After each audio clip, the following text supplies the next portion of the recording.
ভিতরে রব্বে কারীম 40 দিন ইউনুস পয়গম্বরকে এক সিল্লা লাগায়া দিলেন। 40 দিন ইউনুস পয়গম্বর মাছের পেটের ভিতরে ছিল। মাছ ইউনুস পয়গম্বরকে হজম করতে পারল না, মাছ ইউনুস নবীকে হজম করতে পারল না।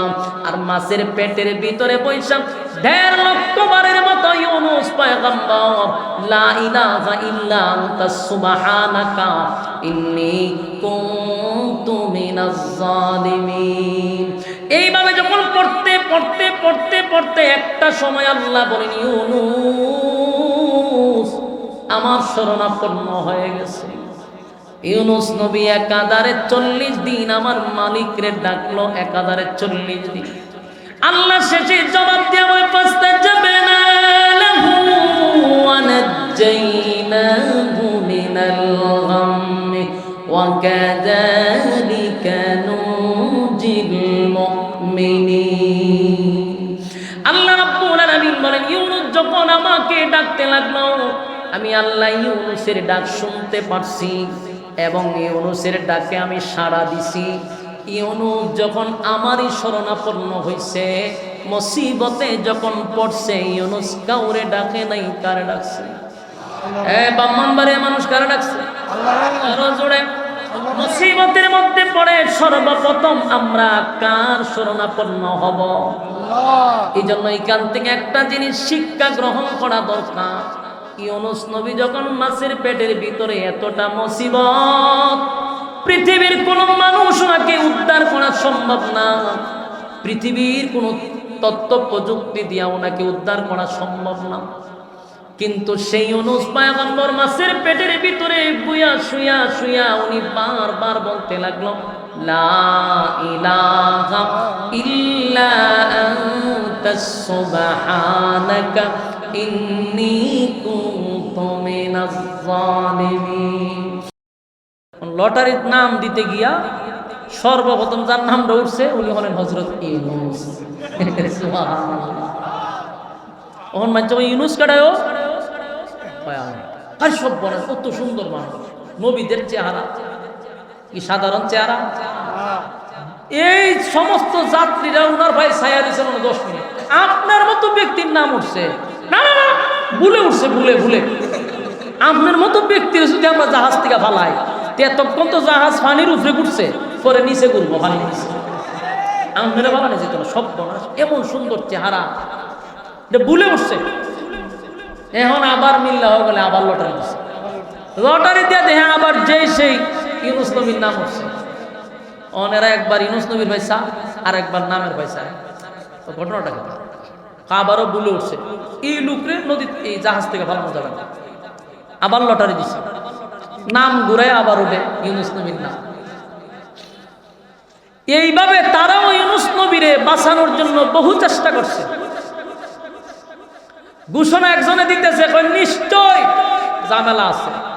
ইউনুস নবী কয়, আপনারা লটারি দেওয়ার কোনো দরকার নেই, আমি মালিকের অর্ডার ছাড়া, আমি একটা গোলাম, মালিকের অর্ডার ছাড়া আমি এলাকা ছেড়ে আসা বসে। তাই মালিক আমার প্রতি নারাজ, আমার আপনারা ছেড়ে দেন, আপনারা এই জাহাজ সুন্দর মতো যাই। আমি একজনের জন্য এই জাহাজের সমস্ত যাত্রীরা ক্ষতিগ্রস্ত হোক আমি চাই না। কিন্তু যাত্রীরা কয়ে সর্বনাশ, এই সুন্দর চেহারার লোক যদি নদীতে জাপ দেয়, আমরা জাহাজ থাকতাম না। এরা তো আর ইউনুস নবীরে ফালাইতে রাজি না। ইউনুস নবী তো জানে যে তুই দুর্ঘটনা করছে আমার লেগে। ইউনুস নবী বুঝতে পারছেনি, ঘটনা তো একটা না, স্ত্রী গেল, সন্তান 2 জন শেষ, এখন উনার উপরে পাকড়া হইছে আল্লাহ। আল্লাহ বলেন,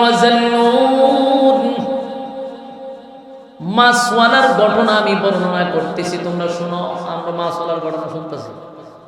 মাছওয়ালায় যে ইউনুস পয়গম্বরের যাত্রীরা বাঁচাইতে চাইতেছে, কিন্তু উনি বারবারই তাদেরকে সতর্ক হতে যে ফাও আপনারা লটারি মটারি দিয়ে না, আমার ভালাই দেন। এখন নাউজুর কি কাম হইতো না, আবার লটারি দেন। এইভাবে তারা 10 বার লটারি দিয়া দেখে ইউনুস নবীর নাম হইয়া। পরে বলি কয়েও আর হইতো না, হুজুর বহুত চেষ্টা করছে আপনারা বাঁচাইবার লেগে, কিন্তু হইল না হুজুর, আল্লাহর রাস্তায় মাফ করে দিন, আপনি রেডিও নামের ভালাই দিন। ও মানুষ কি করবো, বারবার ওনার নাম উঠে। আমরা চেষ্টা করছিলাম আপনারা বাঁচাইবার লেগে, কিন্তু হুজুর কোন কাম করছেন আপনি, কিন্তু খালি আপনার নামই উঠে। তার আমরা কত ধৈর্য ধরে হুজুর উঠে এদর হুজুর এদর 2-3 জনের দইরা ইডালদা দিছে ফালাইয়া নদীর মা ফালাইতে দেরি 1 মাস আয় ওনারা খাই দিছে। কে খাইছে? চিন্তা করেন, যখন জাহাজ থেকে ওনাকে ডিল মারছে পানিতে পড়ার আগে 1 মাস আয়া ওনারা গিল্লা লাইছে। সুবহানাল্লাহ আসেনি?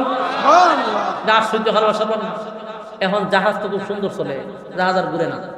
এরা হয় দেখছো নি কারবারটা, এত সুন্দর মানুষ, উনি মালিকের অর্ডার ছাড়া এই দেশ ছেড়ে এসে বসে, মালিক তারে পাকড়াও করছে, মাছে খাই দিচ্ছে। মাছের কোনো জায়গায় এবার এটাও বলা হয়েছে যে একটা মাছে না, ওই মাছটারে আরেক মাছে খাই দিচ্ছে। যে মাছটায় প্রথম ওনারে খাইছে এই মাছটারে আরেক মাছে খাই দিচ্ছে। তাহলে কয় মাছের পেটের ভিতরে? 2 মাছ। আর সাগরের একেবারে সাগরের তলদেশে লয়ে গেছে তোমারে, কি পরিমাণ অন্ধকারে ঢুকছে। ইউনুস নবীরে যখন মাছে খায় আল্লাহ তখন বলে মাছ খাওয়ার অনুমতি দিছি, হজম করার অনুমতি দেই নাই। আপনারাই বলেন মাছের পেটের ভিতরে গেলে কেউ বাঁচেনি? বাঘে খাইলে বাঁচেনি কেউ? উনারে মাছে গিলছে কিন্তু হজম করার ক্ষমতা আল্লাহ দেয় নাই। অক্ষত সুস্থ অবস্থায় মাছের পেটের ভিতরে আছে। ইউনুস নবী মাছের পেটের ভিতরে গিয়ে চিন্তা করতেছে যে আমার আল্লাহ বালা করি ধরছে, লক্ষণ বালানো। পরীক্ষা শুরু হয়ে গেছে। কি শুরু হয়েছে?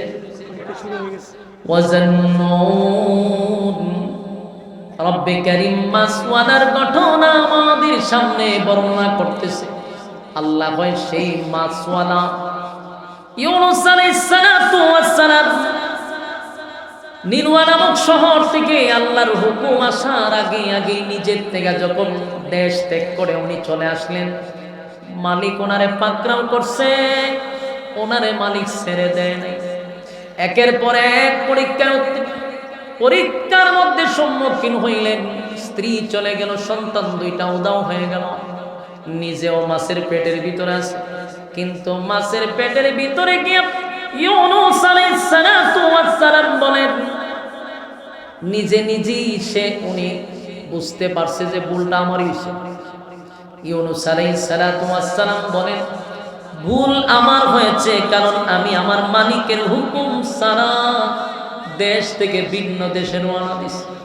وَظَنُّوا إِذْ ذَهَبَ مُغَاضِبًا فَظَنَّ أَن لَّن نَّقْدِرَ عَلَيْهِ فَنَادَى فِي الظُّلُمَاتِ أَن لَّا إِلَٰهَ إِلَّا أَنتَ سُبْحَانَكَ إِنِّي كُنتُ مِنَ الظَّالِمِينَ।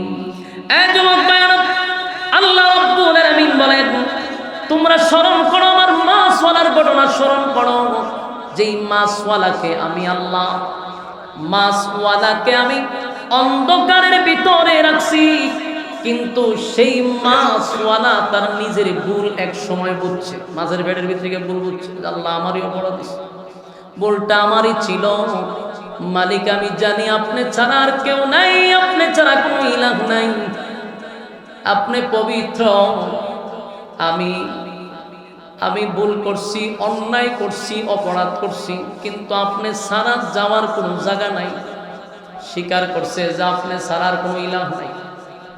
আল্লাহ বলি, ইউনুস রে, আমার শরণাপন্ন হওয়ার কারণে আমি আল্লাহ ইউনুসকে মাফ করে দিলাম। আমার জবাব বায়ান এখানে শেষ নয়। ইউনুস আলাইহিস সালাতু ওয়াস সালাম যখন মাছের পেটের ভিতরে ঢুকে গেল, ইউনুস নবী বুঝতে পারছে ভুল আমার হয়েছে, অন্যায় আমি করছি। কেন রে আমি আমার মালিকের হুকুম ছাড়া কেন আমি রওনা দিলাম? মালিক আমারে পাকড়াও করছে, মালিক আমারে পাকড়াও করছে। এখন যে মাছের পেটের ভিতরে আমি ঢুকলাম, সেখান থেকে বাহির হওয়ার কোনো সিস্টেম নাই যদি আমার মালিক আমারে না বাঁচায়। এই জন্য ইউনুস পয়গম্বর বারবার বলতেছিল, লা ইলাহা ইল্লা আনতাস সুবহানাকা ইন্নী কুনতু মিনাজ জালিমিন। লা ইলাহা ইল্লা আনতা সুবহানাকা ইন্নী কুনতু মিনাজ। একবার দুইবার এই মাছের পেটের ভিতরে রব্বে কারীম 40 দিন ইউনূস পয়গম্বরকে এক সিল্লা লাগায়া দিলেন। 40 দিন ইউনূস পয়গম্বর মাছের পেটের ভিতরে ছিল। মাছ ইউনূস পয়গম্বরকে হজম করতে পারল না, মাছ ইউনূস নবীকে হজম করতে পারল না। আর মাছের পেটের ভিতরে বৈশা 1.5 লক্ষ বারের মতো ইউনূস পয়গম্বর লা ইলাহা ইল্লা আনতা সুবহানাকা ইন্নী কুনতু মিনাজ জালিমিন। এইভাবে যখন পড়তে পড়তে পড়তে পড়তে একটা সময় আল্লাহ বলেন, ইউনূস আমার শরণাপন্ন হয়ে গেছে। ইউনূস নবী একাধারে 40 দিন আমার মালিকরে ডাকলো, একাধারে 40 দিন।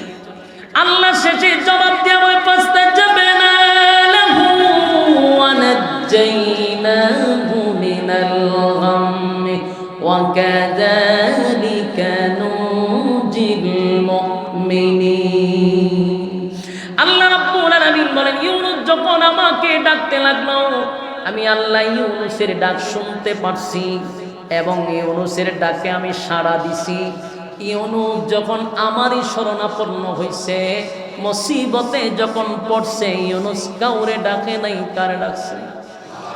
ব্রাহ্মণবাড়িয়া মানুষ কারে ডাকছে? আরো জোরে। মুসিবতের মধ্যে পড়ে সর্বপ্রথম আমরা কার শরণাপন্ন হব? এই জন্য এইখান থেকে একটা জিনিস শিক্ষা গ্রহণ করা দরকার। ইউনূস নবী যখন মাছের পেটের ভিতরে, এতটা মুসিবত, পৃথিবীর কোন মানুষ ওনাকে উদ্ধার করা সম্ভব না, পৃথিবীর কোন তথ্য প্রযুক্তি দিয়া ওনাকে উদ্ধার করা সম্ভব না।